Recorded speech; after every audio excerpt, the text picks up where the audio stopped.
ଆପଣ ଦ ଦମନ ମ୍ୟାନ୍ ଭାବେ ଖ୍ୟାତି ଅର୍ଜନ କରିଛନ୍ତି। ମ୍ୟାଲେରିଆ ନିରାକରଣରେ ଆପଣଙ୍କର ଭୂମିକା କ'ଣ ରହିଛି? ଯେଉଁଟାକ ଦୁର୍ଗମ ଅଞ୍ଚଳ ଯେଉଁଠିକି ସ୍ୱାସ୍ଥ୍ୟ ବ୍ୟବସ୍ଥା ଭଲ ନାହିଁ, ଲୋକ ଆମ ପାଖକୁ ଆସୁନାହାନ୍ତି, ସେଠୁ ଯଦି ମ୍ୟାଲେରିଆ ନିରାକରଣ କରାନଯାଏ ତାହେଲେ ଅନ୍ୟ ଆଡ଼ୁ ମ୍ୟାଲେରିଆ ନିରାକରଣ ହେବ ନାହିଁ। ଯେଉଁ ରିସର୍ଚ୍ଚ କାମରୁ ଆମେ ଦେଖିଲୁ ଯେ ଗୋଟେ ଉପାୟ ଅଛି, ଯେଉଁ ଉପାୟଟାକୁ ଯଦି ଆମେ ସାରା ଅନେକ ଜାଗାରେ କରିପାରିବୁ ତାହେଲେ ହେବ।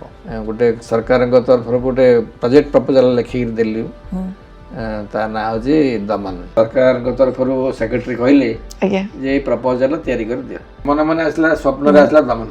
ଆଚ୍ଛା, ଦମନ କାହିଁକି ଆସିଲା? ମୁଁ ଦୁର୍ଗମ ଫୁର୍ଗମ ଭାବୁଥିଲି, ହଠାତ୍ ଆସିଲା ଦୁର୍ଗମ ଅଞ୍ଚଳରେ ଆମ ମ୍ୟାଲେରିଆ ଆମେ କରୁ ଦୁର୍ଗମଠୁ ମଝିରେ ଯେଉଁ ଏଇଟା ରହିଲା ସେ ମୋତେ ହଇରାଣ କଲା, ତେଣୁ ଏଇଟାକୁ ମୁଁ ସାନ କରିଦେଲି ମ୍ୟାଲେରିଆ ପାଇଁ, ତେଣୁ ଦମନ କରିଦେଲି। ଅନେକ ସମୟରେ ପଛରେ ଲୋକମାନେ ଭାବିଲେ ଯେ ତା ନାଁ ନିଜ କରୁଛନ୍ତି, ମୋ ନାଁ ମଦନ, ମୁଁ ଜାଣିନଥିଲି। ପରେ ଲୋକ ମାନେ କହିଲେ ଯେ ତା ନିଜ ମୁଁ ଭାବିଥିଲି ଯେ ମୋ ନାଁ ପାଇଁ ହେଇଯାଉଛି ଦମନ, ମୋ ଆସିଲା। ଭେକ୍ଟର ବର୍ନ ଡିଜିଜ୍ଟା କ'ଣ? ଭେକ୍ଟର ବର୍ନ ଅର୍ଥ ଆମେ କହୁଛୁ ସାଧାରଣତଃ ବୁଝୁଛୁ କୀଟ ବାହିତ ରୋଗ। କୀଟ ଭିତରେ ମେନଲି ମଶା ଯାଉଛି, ଅନ୍ୟ କୀଟ ଅଛନ୍ତି, କିନ୍ତୁ ଆମେ ଯୋଉ ମ୍ୟାଲେରିଆ ହେଇପାରେ, ଯୋଉ ବିରୁଡି ବି ହେଇଯାଇପାରେ, ଯେତେ କୀଟ ଅଛନ୍ତି ରୋଗ ହେବ, ମାନେ ରୋଗ ଯୋଉଥିରେ ଯିବ, ମାନେ ଗୋଟେ ରୋଗ କୀଟ ଭିତରେ ରୋଗ ଜୀବାଣୁ ବା କୀଟାଣୁ ପଶିବ, ସେ ମଣିଷ ଦେହକୁ କାମୁଡ଼ିଲେ ଯାଇକି ସାଧାରଣତଃ ଆମେ ଯୋଉଟା ଜାଣିଛୁ ସେଟା କହୁଛି ମ୍ୟାଲେରିଆ ଗୋଟେ, ଡେଙ୍ଗି ଗୋଟେ, ଫାଇଲେରିଆ, ଏସବୁ ଆମେ ଜାଣିଛନ୍ତି, ଜେଇବି ଏସବୁ ଆମେ ଜାଣିଛନ୍ତି। ଆଉ ଅନ୍ୟାନ୍ୟ ବି ରୋଗ ଅଛି, କିନ୍ତୁ ଏଇଗୁଡ଼ାକ ହେଉଛି ଏଇ ପ୍ରୋଗ୍ରାମ ଅଣ୍ଡରରେ ସବୁ କାମ କରାଯାଏ।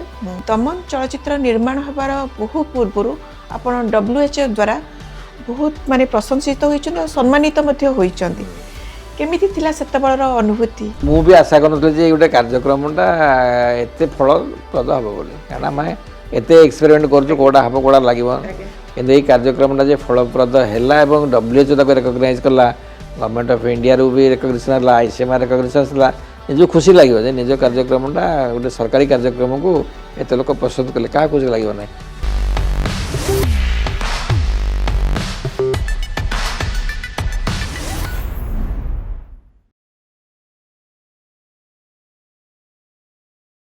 नमस्कार, मु विजयलक्ष्मी आपनको स्वागत करछि आपनकर प्रिय कार्यक्रम द विजयलक्ष्मी शो को।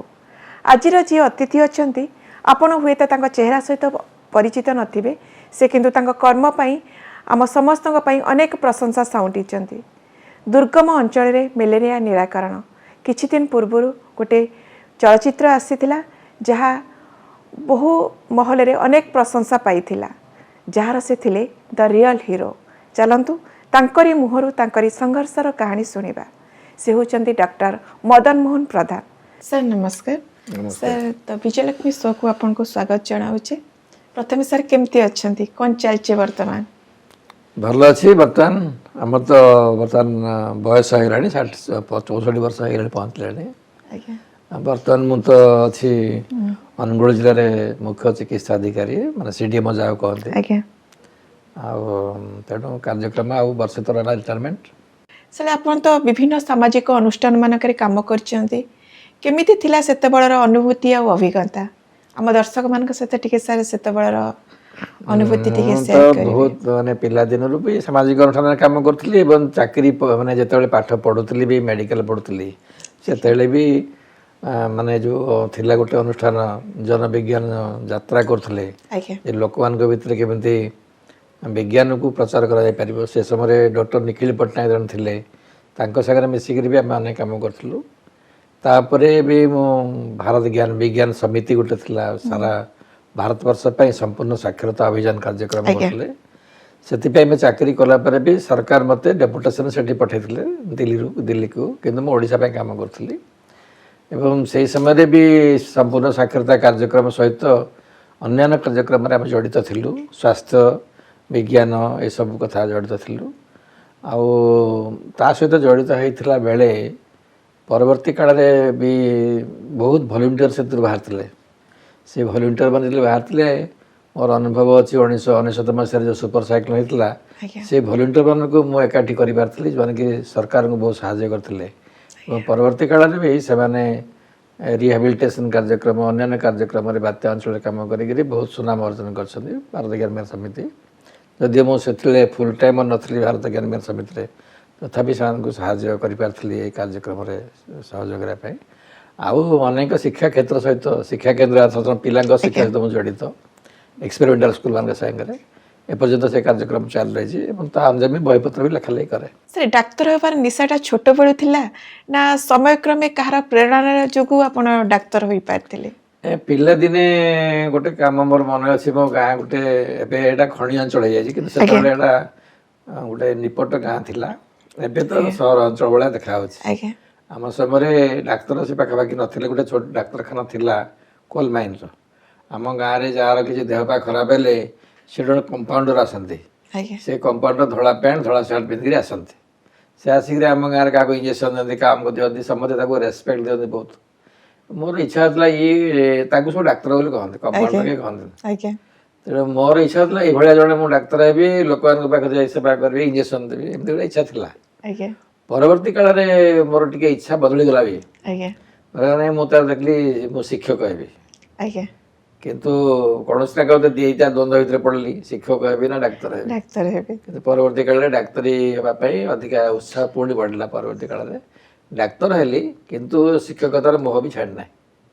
ଶିକ୍ଷକ ଦିଟା ଜୀବନ ଭିତରେ ମୁଁ ଛନ୍ଦି ହେଇକିରି ଅଛି, ଉଭୟ କାମ ଅଛନ୍ତି କରୁଛି। କିନ୍ତୁ ମାନେ ଫୁଲ ଟାଇମ ଭାବେ କହିବାକୁ ଗଲେ ଆପଣ ଡାକ୍ତରୀ ଶିକ୍ଷାଟାକୁ ଡାକ୍ତରୀ ଶିକ୍ଷା ଦେଇଛନ୍ତି, ପାଠ ପଢ଼ିଲି କିନ୍ତୁ ଏଇଟା ଆପଣଙ୍କ ଭିତରେ ଅଛି କିନ୍ତୁ କୋଉଠି ଆପଣ ସୁଯୋଗ ମିଳିଲା ମାନେ ଶିକ୍ଷାକୁ ଯାଉଛି ଏବଂ ଯାଉଛନ୍ତି। ଯେତେବେଳେ କି ଡାକ୍ତରୀ କିନ୍ତୁ ମେନ୍ ପ୍ରଫେସନ ଡାକ୍ତର ହେଲା, Profession ଉଭୟଟାକୁ ମୁଁ ଏନ୍ଜୟ କରୁଛି, ଡାକ୍ତରୀ ଓ ଆଜ୍ଞା। ଶିକ୍ଷାକୁ ଉଭୟକୁ।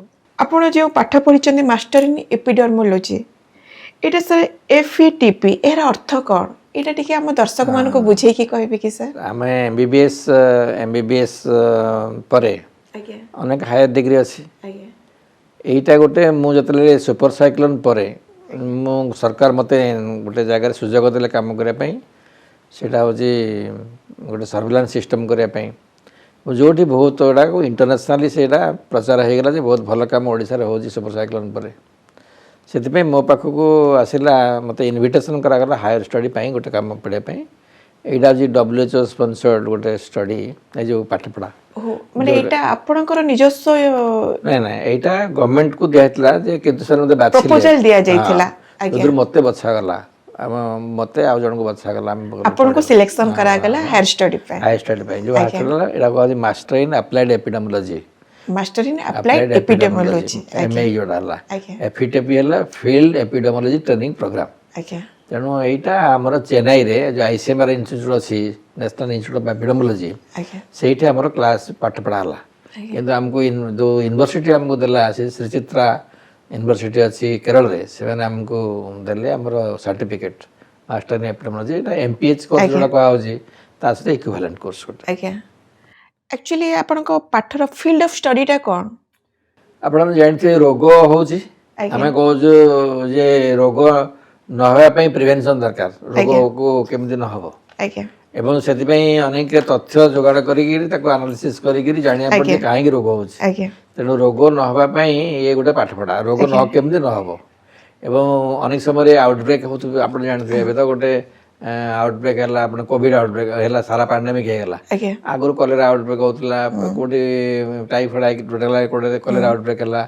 ଏସବୁ ଡିଜିଜ୍ର ମୁକାବିଲା ପାଇଁ ପ୍ରକୃତରେ ଏଇ ପାଠଟାକୁ ଡିଜାଇନ୍ କରାଯାଇଛି। ଆଜ୍ଞା ତେଣୁ ପ୍ରିଭେନ୍ସନ୍ ଆଉ ଆଉଟବ୍ରେକ୍କୁ କେମିତି ବନ୍ଦ କରାଯିବ, ରୋଗ ବିଷୟରେ ଜାଣିବା ଏବଂ ତା ପରବର୍ତ୍ତୀ କାଳରେ ତାର କିନ୍ତୁ ଉପାୟ ନିରାକରଣ କରାଯାଇପାରିବ ଏ ରୋଗକୁ। ବିଷୟରେ ପ୍ରକୃତରେ ପାଠପଢ଼ା ବହୁତ ଘନିଷ୍ଠ ଭାବରେ କରାଯାଇଛି। ଆଜ୍ଞା ତେଣୁ ଆମକୁ ସେଇ ବିଷୟରେ ଅଧିକା ପଢ଼ା ହେଇଛି ଆଉ। ମାନେ ମୁଁ ଯେମିତି ଜାଣିଛି MBBS in cardiology, MBBS in paediatric, gynaecology, ଏମିତି ସବୁ ସେଥିରେ PG ଆଜ୍ଞା ସେଟା ସେଥିରେ ହଉଛି ଗୋଟେ ଡକ୍ଟର ସିଧାସଳଖ ଗୋଟେ ପେସେଣ୍ଟ ସହିତ ଦେଖନ୍ତି, କଥାବାର୍ତ୍ତା ହୁଅନ୍ତି।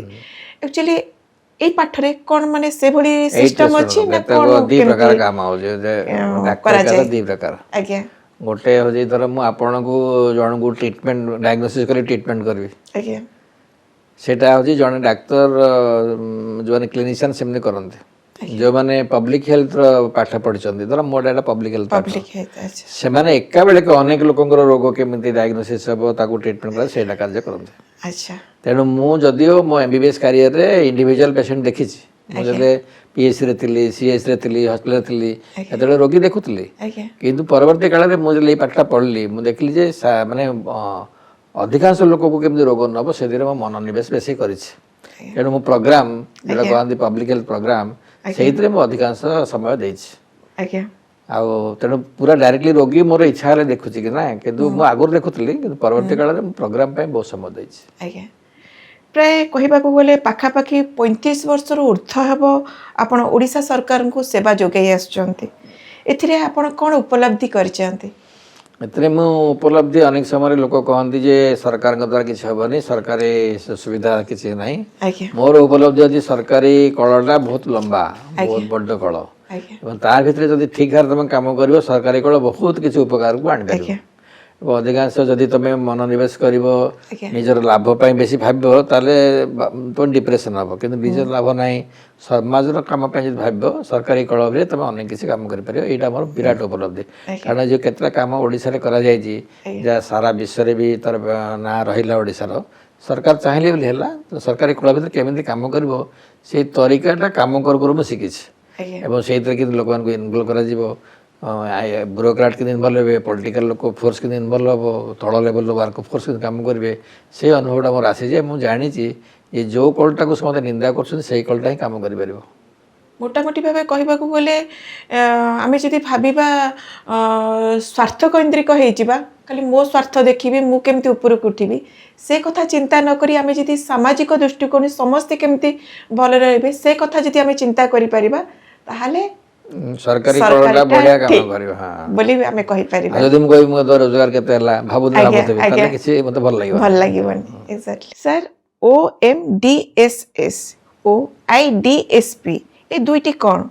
ଏଥିରେ ଆପଣଙ୍କର ଭୂମିକା କ'ଣ ରହିଛି? ଓହୋ, ଆପଣ ମୋ ବାୟୋଡାଟାରୁ ବୋଧେ ଏଇଟା ପାଇଲେ ନାଇଁ କି? ଆଜ୍ଞା ମୋ ସାର୍। ବାୟୋଡାଟାରେ ଲେଖା ହେଇଥିବ OMDSS ଆଣ୍ଡ ଆଜ୍ଞା IDSP। ଆଜ୍ଞା ଓଡ଼ିଶା ମଲ୍ଟି ଡିଜିଜ୍ ସର୍ଭେଲାନ୍ସ ସିଷ୍ଟମକୁ OMDSS କୁହାଯାଉଥିଲା। ଆଜ୍ଞା ସେ ଯେତେବେଳେ ବାରଟା ଯେତେବେଳେ ହେଇଥିଲା ବାତ୍ୟା ହେଇଥିଲା, ଆଜ୍ଞା ସେ ବାତ୍ୟା ସମୟରେ ପ୍ରଥମେ 12ଟା ଜିଲ୍ଲା ହେଇଥିଲା ବାତ୍ୟାରେ ପ୍ରଭାବିତ ହେଇଥିଲା। ଆଜ୍ଞା ସେହି ସମୟରେ ଗୋଟେ ଅନୁଷ୍ଠାନ ଆମ ସାଙ୍ଗେ କାମ କଲେ, ଫ୍ରାନ୍ସର ଗୋଟେ ଅନୁଷ୍ଠାନ ଥିଲା, ଏଠି କହନ୍ତି ଡକ୍ଟର୍ସ ୱିଦାଉଟ୍ ବର୍ଡର, ତାକୁ MSF କୁହାଯାଏ।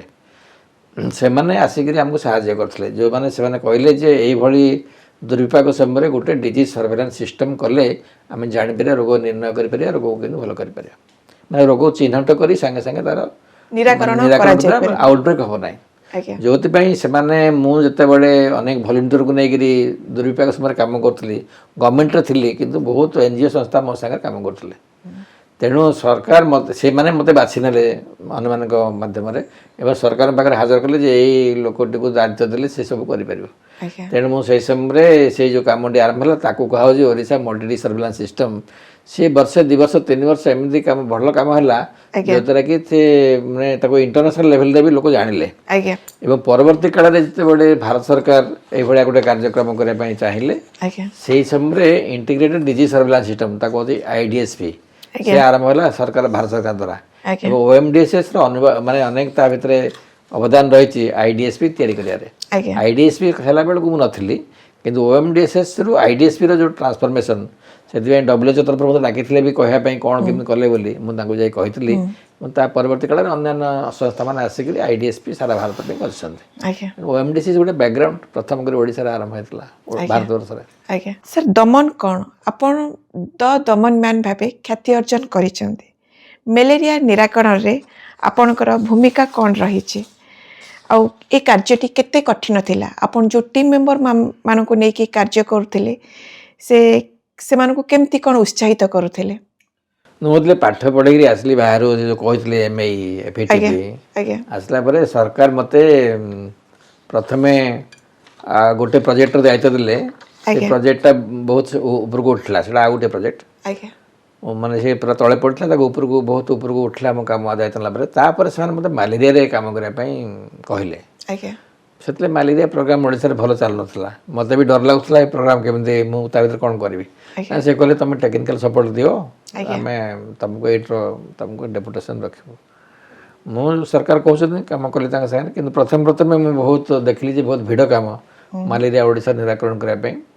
ମ୍ୟାଲେରିଆ ପାଇଁ ବହୁତ ଦିନ କାମ କଲା ପରେ ମୁଁ ଦେଖିଲି ଯେ ବିଶେଷ କିଛି ହେଇପାରୁନି, ଯେତେ ହେଉଛି ପୁଣି ଭାଙ୍ଗି ଯାଉଛି। ଆଜ୍ଞା ତେଣୁ ସେହି ସମୟରେ ଯେଉଁ କାର୍ଯ୍ୟକ୍ରମଟି ଆରମ୍ଭ ହେଲା ମାନେ ପରବର୍ତ୍ତୀ କାଳରେ ଯଦିଓ ବହୁତ ଅନୁଭୂତି ଆରମ୍ଭ ହେଲା ପରେ ମୁଁ ଏଇ କାର୍ଯ୍ୟକ୍ରମଟିକୁ ଆରମ୍ଭ କଲୁ ଯେ ଆମର ମେନ୍ ମ୍ୟାଲେରିଆର ଯେଉଁ ପ୍ରୋବ୍ଲେମ୍ ହେଉଛି ସେଇଟା ହେଉଛି ଯେଉଁଟାକୁ ଦୁର୍ଗମ ଅଞ୍ଚଳ ଯେଉଁଠିକି ସ୍ୱାସ୍ଥ୍ୟ ବ୍ୟବସ୍ଥା ଭଲ ନାହିଁ ଲୋକ ଆମ ପାଖକୁ ଆସୁନାହାନ୍ତି ବା ଲୋକ ଆମ କଥା ବୁଝିପାରୁନାହାନ୍ତି ସେଇ ଜାଗା ଗୁଡ଼ାକରେ ମ୍ୟାଲେରିଆ ପ୍ରବଣତା ଜଙ୍ଗଲ ଭିତରେ ପାହାଡ଼ ଭିତରେ ସେ ଏରିଆ ଗୁଡ଼ାକ ସେଠୁ ଯଦି ମ୍ୟାଲେରିଆ ନିରାକରଣ କରା ନଯାଏ ତାହେଲେ ଅନ୍ୟ ଆଡ଼ୁ ମ୍ୟାଲେରିଆ ନିରାକରଣ ହେବ ନାହିଁ ସେଇଥିପାଇଁ ଗୋଟେ କାର୍ଯ୍ୟକ୍ରମ ଆମେ ମୋର ଆଗରୁ ଗୋଟେ ରିସର୍ଚ୍ଚ କାମ କରୁଥିଲୁ ମ୍ୟାଲେରିଆ ଉପରେ ଯେଉଁ ରିସର୍ଚ୍ଚ କାମରୁ ଆମେ ଦେଖିଲୁ ଯେ ଗୋଟେ ଉପାୟ ଅଛି ଯେଉଁ ଉପାୟଟାକୁ ଯଦି ଆମେ ସାରା ଅନେକ ଜାଗାରେ କରିପାରିବୁ ତାହେଲେ ହେବ ଯେଉଁଟାକୁ ମୁଁ ନାଁ ଦେଲି ମାନେ ଗୋଟେ ସରକାରଙ୍କ ତରଫରୁ ଗୋଟେ ପ୍ରୋଜେକ୍ଟ ପ୍ରପୋଜାଲ ଲେଖିକି ଦେଲି ତା ନାଁ ହେଉଛି ଦମନ ଆକ୍ଚୁଆଲି ନାଁଟା ଆପଣ ଦେଇଥିଲେ ନା ଏଇଟା ମୋତେ ଯେତେବେଳେ କୁହାହେଲା ପ୍ରୋଜେକ୍ଟ ପ୍ରପୋଜାଲ ତିଆରି କରିବା ମାନେ ମୁଁ ପ୍ରୋଜେକ୍ଟ ପ୍ରପୋଜାଲଟା କ'ଣ ହେବ ବୋଲି କହିଲି ପ୍ରେଜେଣ୍ଟ କଲି ଆଜ୍ଞା ମୋତେ ସରକାରଙ୍କ ତରଫରୁ ସେକ୍ରେଟାରୀ କହିଲେ ଆଜ୍ଞା ଯେ ଏଇ ପ୍ରପୋଜାଲ ତିଆରି କରିଦିଅ ଯଦି ପ୍ରପୋଜାଲଟା ତିଆରି କରିବା ପାଇଁ ଦେଲା ଗୋଟେ ନାଁ ଉଠି ଯାଇଯିବ ତ ଆଜ୍ଞା ସେଇଟା ମୋତେ 3 ଦିନ ସମୟ ଲାଗିଲା ନାଁଟା ଆସିବା ପାଇଁ ଆପଣଙ୍କୁ ବାଛିବା ପାଇଁ ବାଛିବା ପାଇଁ ମନେ ମନେ ଆସିଲା ସ୍ୱପ୍ନରେ ଆସିଲା ଦମନ ଆଚ୍ଛା ଦମନ କାହିଁକି ଆସିଲା ମୁଁ ଦୁର୍ଗମ ଫୁର୍ଗମ ଭାବୁଥିଲି ଦୁର୍ଗମ ଭାବିଲା ବେଳକୁ ଏମିତି ହଠାତ୍ ଆସିଲା ଦୁର୍ଗମ ଅଞ୍ଚଳରେ ଆମ ମ୍ୟାଲେରିଆ ଏମିତି କରୁ ଦୁର୍ଗମଠୁ ମଝିରେ ଯେଉଁ ଏଇଟା ରହିଲା ସେ ମୋତେ ହଇରାଣ କଲା ତେଣୁ ଏଇଟାକୁ ମୁଁ ସାନ କରିଦେଲି ମ୍ୟାଲେରିଆ ପାଇଁ ତେଣୁ ଦମନ କରିଦେଲି ଏବଂ ଅନେକ ସମୟରେ ପଛରେ ଲୋକମାନେ ଭାବିଲେ ଯେ ତା ନାଁ ନିଜ କରୁଛନ୍ତି ମୋ ନାଁ ମଦନ ମୁଁ ଜାଣିନଥିଲି ପରେ ଲୋକ ମାନେ କହିଲେ ଯେ ତା ନିଜ ମୁଁ ଭାବିଥିଲି ଯେ ମୋ ନାଁ ପାଇଁ ହେଇଯାଉଛି ଦମନ ମୁଁ ଏମିତି ଆସିଲା ମାନେ କ୍ଲାସ୍ ବେଳେ ଆସିଲା ଯେ ଏମିତି ନାଁ ରହିବ ବୋଲି ଯୋଉଥିରକୁ ପ୍ରକୃତରେ ସେ ପ୍ରୋଜେକ୍ଟର ନାଁ ଦମନ ଦିଆଗଲା ପରବର୍ତ୍ତୀ କାଳ ଗୋଟେ ଫିଲ୍ମ ସେ ବାହାରି ପଡ଼ିଲା ସେ ବି ସେଇ ସମାନ ନାଁ ଦେଇଛନ୍ତି ଠିକ୍ ସେଇ ସମାନ ସ୍ପେଲିଂ ବି ରଖିଛନ୍ତି ଆଜ୍ଞା ମଝିରେ ମୁଁ ଗୋଟେ ପ୍ରଶ୍ନ ପଚାରି ଆପଣଙ୍କୁ ଭୁଲିଗଲି ଭେକ୍ଟର ବର୍ନ ଡିଜିଜ୍ଟା କ'ଣ ଆଜ୍ଞା national vector borne disease control programme ଆଜ୍ଞା ଭେକ୍ଟର ବର୍ନ ଭେକ୍ଟର ଅର୍ଥ ଆମେ କହୁଛୁ ସାଧାରଣ ଭାବରେ ବୁଝୁଛୁ କୀଟ ବାହିତ ରୋଗ କୀଟ ଭିତରେ ମେନଲି ମଶାକୁ ଅନ୍ୟାନ୍ୟ କୀଟ ଅଛନ୍ତି କିନ୍ତୁ ଆମେ ଯୋଉ ମ୍ୟାଲେରିଆ ଡେଙ୍ଗୁ ଯୋଉ ବିରୁଡି ବି ହେଇଯାଇପାରେ ଯେତେ କୀଟ ଅଛନ୍ତି କୀଟ ରୋଗ ହେବ ମାନେ ରୋଗ ଯୋଉଥିରେ ଯିବ ମାନେ ଗୋଟେ ରୋଗ କୀଟ ଭିତରେ ରୋଗ ଜୀବାଣୁ ବା କୀଟାଣୁ ପଶିବ ସେ ମଣିଷ ଦେହକୁ କାମୁଡ଼ିଲେ ଯାଇକି ସାଧାରଣତଃ ଆମେ ଯୋଉଟା ଜାଣିଛୁ ସେଟା କହୁଛି ମ୍ୟାଲେରିଆ ଗୋଟେ ଡେଙ୍ଗୁ ଗୋଟେ ଫାଇଲେରିଆ ଏସବୁ ଆମେ ଜାଣିଛନ୍ତି ଜେଇ ବି ଏସବୁ ଆମେ ଜାଣିଛନ୍ତି ଆଉ ଅନ୍ୟାନ୍ୟ ବି ରୋଗ ଅଛି କିନ୍ତୁ ଏଇଗୁଡ଼ାକ ହେଉଛି ଏଇ ପ୍ରୋଗ୍ରାମ ଅଣ୍ଡରରେ ସବୁ କାମ କରାଯାଏ ତେଣୁ ମୁଁ ଯେତେବେଳେ ଏଇ ପ୍ରୋଗ୍ରାମରେ ଥିଲି ଦାୟିତ୍ୱ ନେଇଥିଲି ଓଡ଼ିଶା ସରକାରଙ୍କ ତରଫରୁ ଏଇଥିରେ ଏଇ ରୋଗ ଗୁଡ଼ାକର ଆମେ ବୁଝୁଥିଲୁ ମ୍ୟାଲେରିଆ ଡେଙ୍ଗୁ ଫାଇଲେରିଆ ଚିକୁନଗୁନିଆ ଜେଇ ଏଇସବୁ ରୋଗ ଗୁଡ଼ାକ ଆମର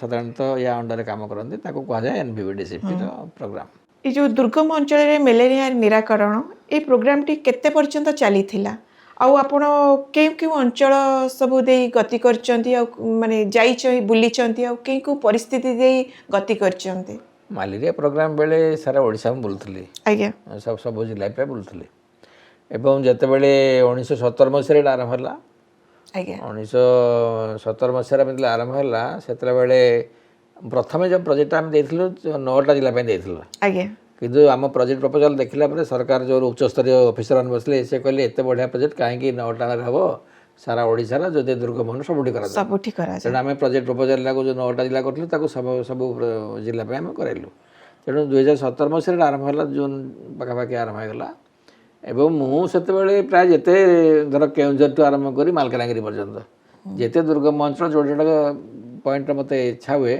ମୁଁ ପ୍ରାୟ ସବୁଆଡ଼େ ଯାଇକରି ଆଗ ଦେଖି ଆସିଲି ପ୍ରଥମେ ଯେ କ'ଣ କରିହେବ କି ନାହିଁ ଏଗୁଡ଼ା ନୂଆ ପ୍ରୋଗ୍ରାମ ଗୋଟେ କରିହେବ କି ନାହିଁ କିନ୍ତୁ ଅନେକ ଜାଗାରେ ଲୋକଙ୍କ ଏନ୍ଥୁସିଆଜିମ୍ ଦେଖିଲି ଆମ ୱାର୍କରଙ୍କ ଏନ୍ଥୁସିଆଜିମ୍ ଦେଖିଲି ତାଙ୍କ ସଙ୍ଗେ ଆଲୋଚନା କଲା ପରେ ସେ କହିଲେ ନାଇଁ ସାର୍ ଆମେ କରିପାରିବୁ ଏଇଟା ହେବନି କାହିଁକି ତେଣୁ ତାଙ୍କର ଏନ୍ଥୁସିଆଜିମ୍ ଦେଖିଲା ପରେ ଏ କାର୍ଯ୍ୟକ୍ରମଟି ସରକାର ତ ସାଂସନ୍ କଲେ ଆପ୍ରୁଭ୍ କଲେ ପଇସା ବି ଦେଲେ ତେଣୁ ଚାରିଆଡ଼େ ଆରମ୍ଭ ହେଲା ମୁଁ ବି ତାପରେ ବି ଅନେକ ଜାଗାକୁ ଯାଇଛି ମାନେ ଏମିତି କହିପାରିବି କେତେ ଜାଗାକୁ ସବୁ ପ୍ରାୟ ସବୁ ଜିଲ୍ଲାକୁ ଯାଇଛି କହିବାକୁ ଗଲେ କେବଳ କୋଷ୍ଟାଲ ଜିଲ୍ଲାକୁ ଛାଡ଼ିଲେ ଆଉ ଯେତେ ଜିଲ୍ଲା ସବୁଆଡ଼େ ପ୍ରାୟ ବୁଲୁଥିଲେ ଆରି ଉପରେ ଗୋଟେ ଚଳଚ୍ଚିତ୍ର ମଧ୍ୟ ନିର୍ମାଣ କରାଯାଇଛି ଏଇଟା ପ୍ରକୃତରେ ଆପଣଙ୍କ କାହାଣୀ ଉପରେ ଆଧାରିତ ନା ଏଥିରେ କିଛି ଅଲଗା ତଥ୍ୟ ମଧ୍ୟ ନିଆଯାଇଛି ଏଇଟା ପ୍ରକୃତରେ ଦମନର କାହାଣୀ କାହାର ନୁହଁ ନା ଏଇଟା ହେଉଛି ଅଧିକାଂଶ ଡାକ୍ତର ଯେଉଁମାନେ ସେଇ ଅଞ୍ଚଳରେ କାମ କରନ୍ତି ଏମିତି କାମ କରିଥାନ୍ତି ଜଣେ ସିନିୟର ଡାକ୍ତର ଡାକ୍ତର କେବଳ ନୁହଁ, ପ୍ରକୃତରେ ଡାକ୍ତର ଯେତିକି ନୁହନ୍ତି, ଆମ ତଳ ଲେଭେଲରେ ଅନ୍ୟ ଯୋଉ କର୍ମଚାରୀ ଅଛନ୍ତି, ହେଲ୍ଥ ୱାର୍କର ଅଛନ୍ତି, ହେଲ୍ଥ ସୁପରଭାଇଜର ଅଛନ୍ତି, ଅଙ୍ଗନବାଡି ANM କର୍ମୀ ଅଛନ୍ତି, ମାନେ ଆଶା ଅଛନ୍ତି, ଅଙ୍ଗନବାଡି କର୍ମୀ ଅଛନ୍ତି, ଏମାନଙ୍କର ଭୂମିକା ବହୁତ ବେଶୀ। ବହୁତ ଅଧିକ। ତେଣୁ ଗୋଟେ ସିନେମା କରିବା ପାଇଁ ଗୋଟେ କ୍ୟାରେକ୍ଟର ଦରକାର ତ, ଆଜ୍ଞା ତେଣୁ ସେମିତି ଗୋଟେ କ୍ୟାରେକ୍ଟର କରାହେଇଛି। କିନ୍ତୁ ଷ୍ଟୋରି ଯୋଉ କାର୍ଯ୍ୟକ୍ରମଟା ଠିକ୍, ଯାହା ସିନେମାରେ ଯୋଉ କାର୍ଯ୍ୟକ୍ରମଟା ଦେଖୁଛନ୍ତି ସେଟା ଠିକ୍ ଅଛି, କିନ୍ତୁ ଏଇଟା ଗୋଟେ କ୍ୟାରେକ୍ଟର କରାହେଇଛି। ମାନେ ତା ଭିତରେ ଟିକେ ସ୍ପାଇସି ଆଡ୍ ହଁ, କରାଯାଇଛି। ସ୍ପାଇସି ଆଡ୍ କରାଯାଇଛି ଏବଂ ଡାଇରେକ୍ଟର ମାନେ ବି ଜାଣିଛନ୍ତି, ଡାଇରେକ୍ଟର ମାନେ ମୋ ସାଙ୍ଗେ ଆଲୋଚନା କରିଛନ୍ତି। ଆଜ୍ଞା କାରଣ ଯେତେବେଳେ ଏଇଟା ମାଲକାନଗିରିରେ ପ୍ରକୃତରେ ସୁଟିଂ ହେଇଛି, ମାଲକାନଗିରି କୋରାପୁଟରେ, ଆଜ୍ଞା ଯୋଉ ସମୟରେ 8.5 ଦମନ କାର୍ଯ୍ୟକ୍ରମ ମାଧ୍ୟମରେ ସବୁଆଡୁ ମ୍ୟାଲେରିଆ କମିଲା, ସେତେବେଳେ ମାଲକାନଗିରିରୁ ପ୍ରକୃତରେ କମିଲା ନାହିଁ। ଆଜ୍ଞା ମାଲକାନଗିରି ସମୟରେ ବହୁତ ବଢ଼ିଲା। ଯୋଉ ସମୟରେ ମୋର ବଦଳି ବି ହେଇଥିଲା ଏଠୁ, କିନ୍ତୁ ସରକାର ମୋତେ ଗୋଟେ ସ୍ପେଶିଆଲ ଦାୟିତ୍ୱ ଦେଇଥିଲେ ଯେ ମୁଁ ଯୋଉଠି ପୋଷ୍ଟିଂ ହେଇଛି ସେଠୁ ଥାଇକିରି ସାରା ଓଡ଼ିଶାର ମ୍ୟାଲେରିଆ ପ୍ରବଣ ଅଞ୍ଚଳକୁ ବୁଲିକିରି ସବୁ କାର୍ଯ୍ୟକ୍ରମକୁ ଦେଖିବି, ମାନେ ସମସ୍ତଙ୍କୁ ମାନେ ଦିଗ୍ଦର୍ଶନ ଦେବି। ମୁଁ ଦେଖିଲି ଯେ ପ୍ରଥମେ ମାଲକାନଗିରି ବଢ଼ୁଛି ଏତେ ଜୋରରେ, ସେଥିପାଇଁ ମୁଁ ମାଲକାନଗିରି କନସେନ୍ଟ୍ରେସନ୍ କଲି। ମାଲକାନଗିରି ଯେଉଁ କନସେନ୍ଟ୍ରେସନ୍ କଲି, ସେଠି ଯେଉଁ କଲେକ୍ଟର ଥିଲେ ଯେ ମନୀଷ ଅଗ୍ରୱାଲ, ସିଏ ମୋ କଥାକୁ ଧୀର ସ୍ଥିର ଭାବରେ ଶୁଣିଲେ, ସବୁ ଶୁଣିଲେ। ଏଠି ସେକ୍ରେଟାରୀ ବି ଥିଲେ, ଯିଏ ଆମର ସେତେବେଳେ ପ୍ରିନ୍ସିପାଲ ସେକ୍ରେଟାରୀ ଥିଲେ, ସେ ତାଙ୍କୁ ବି କହିଲେ ଡକ୍ଟର ପ୍ରଧାନ କ'ଣ ଯାହା ବୁଝେ ତାଙ୍କ ଯାଇ ତୁମେ କଥାବାର୍ତ୍ତା କରିବ। ଡକ୍ଟର ଆମର PK ମହାପାତ୍ର ଥିଲେ ସେକ୍ରେଟାରୀ, ସେ ମୋତେ ପଠାଇଥିଲେ ପ୍ରକୃତରେ। ଏଠୁ ମନୀଷ ଅଗ୍ରୱାଲ ସାଙ୍ଗରେ ମୁଁ ଯାଇକି ବୁଲାବୁଲି କରିକି ତାଙ୍କ ପାଖରେ କହିଲି ଯେ ଏମିତି କଲେ ଯାଇକି ମ୍ୟାଲେରିଆ କମିବ, ବହୁତ ଡେଥ୍ ହେବ। ସିଏ ସାଙ୍ଗେ ସାଙ୍ଗେ ସିରିୟସଲି ନେଲେ ଏବଂ ତାଙ୍କ ଅଫିସରଙ୍କୁ ଡାକିକିରି ମିଟିଂ କରାଇଲେ, ଗୋଟେ ପ୍ଲାନିଂ ତିଆରି ହେଲା। ଯେଉଁ ପ୍ଲାନିଂରେ ମୁଁ ତାଙ୍କୁ କହିଥିଲି ଏଇ ପ୍ଲାନିଂ ଯଦି ପ୍ରକୃତରେ କାମ କରାଯାଏ ତାହେଲେ 3 ମାସ ଭିତରେ 30% ମ୍ୟାଲେରିଆ କମିଯିବ। କିନ୍ତୁ ଆଶ୍ଚର୍ଯ୍ୟଜନକ ଭାବରେ 30% କ'ଣ, ଏଇଟା 80% କମିଗଲା। ଆଚ୍ଛା ଯେଉଁଟା ପ୍ରକୃତି ତାଙ୍କ ପାଇଁ ଲାଗିଲା ଯେ ଆମେ ତାକୁ ଡକୁମେଣ୍ଟ କରିବୁ ବୋଲି।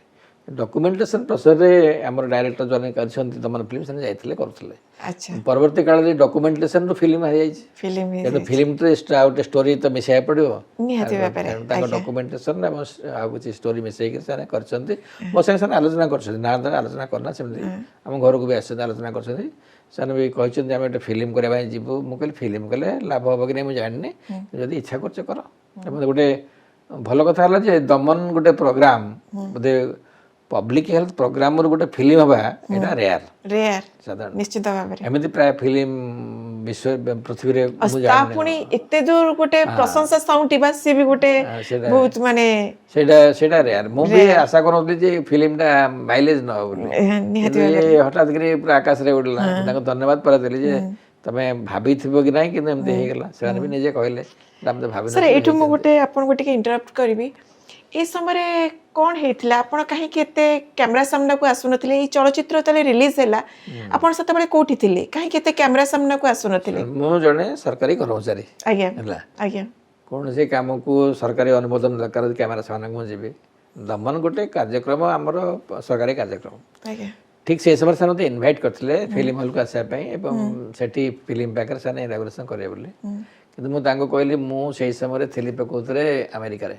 ଆଜ୍ଞା ସିଆଟେଲକୁ ଡାକିଥିଲେ, ନ୍ୟୁୟର୍କ ୟୁନିଭର୍ସିଟି ବାଲା ଡାକିଥିଲେ। ଆଜ୍ଞା ନ୍ୟୁୟର୍କ ୟୁନିଭର୍ସିଟି ମ୍ୟାଲେରିଆ କାର୍ଯ୍ୟକ୍ରମ ପାଇଁ ମୋତେ ଡାକିଥିଲେ, ଗଭର୍ଣ୍ଣମେଣ୍ଟ ମୋତେ ପଠାଇଥିଲେ ସେଠିକି ବି ପ୍ରପୋଜାଲ ତାଙ୍କର ଗୋଟେ ରିସର୍ଚ୍ଚ ପ୍ରୋଗ୍ରାମ ପାଇଁ। ଆଜ୍ଞା ସେଠି ସିଆଟେଲରେ ଥିଲେ, ସେଠି ସେଇ ସମୟରେ ସେଦିନ ରିଏଲିଜ ହେଲା। ମୁଁ ତାଙ୍କୁ କହିଲି ମୁଁ ସିଆଟେଲରେ ଅଛି, ମୁଁ ଯାଇପାରିବିନି।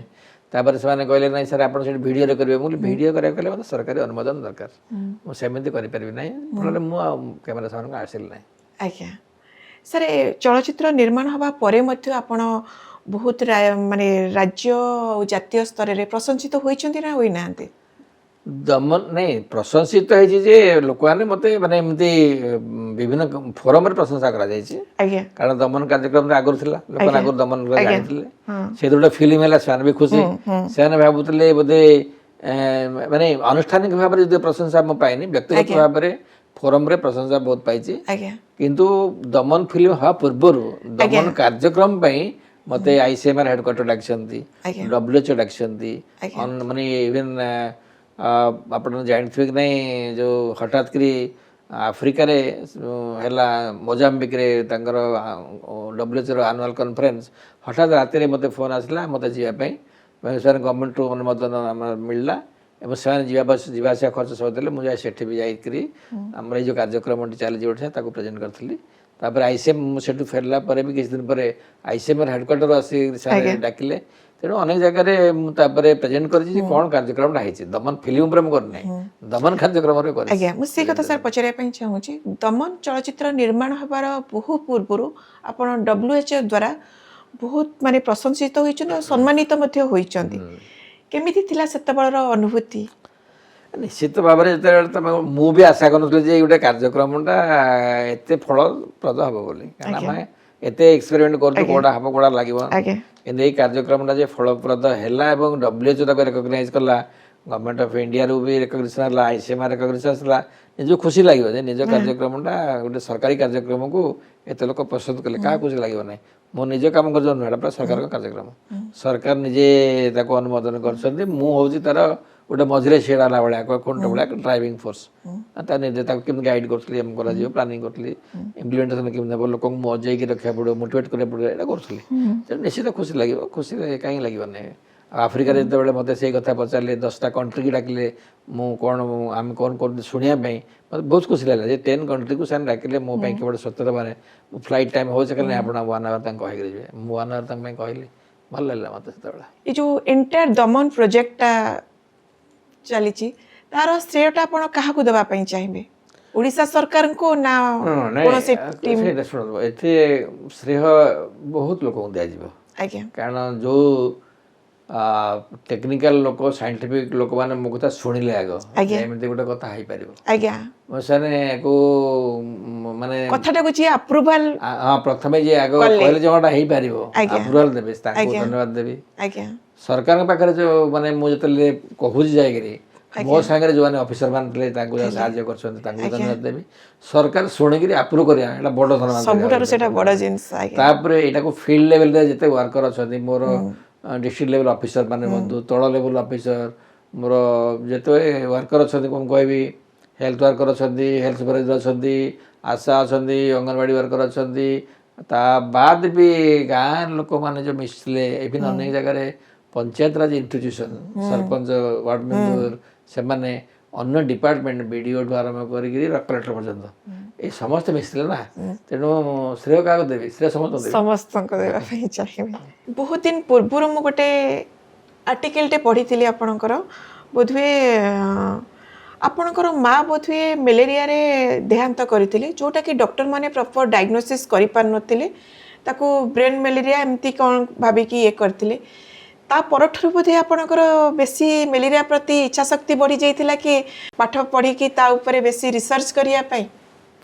ମ୍ୟାଲେରିଆ ନାଁ ଶୁଣିଲେ ମୋତେ ଡର ମାଡ଼େ ଆଗରୁ ବି, କାହିଁକି ମୁଁ ମେଡ଼ିକାଲ ପରୀକ୍ଷା ଦେବାର ଥିଲା ଏଣ୍ଟ୍ରାନ୍ସ, ସେ ସମୟରେ ମୋ ମା' ପଡ଼ିଥିଲା ହସ୍ପିଟାଲରେ।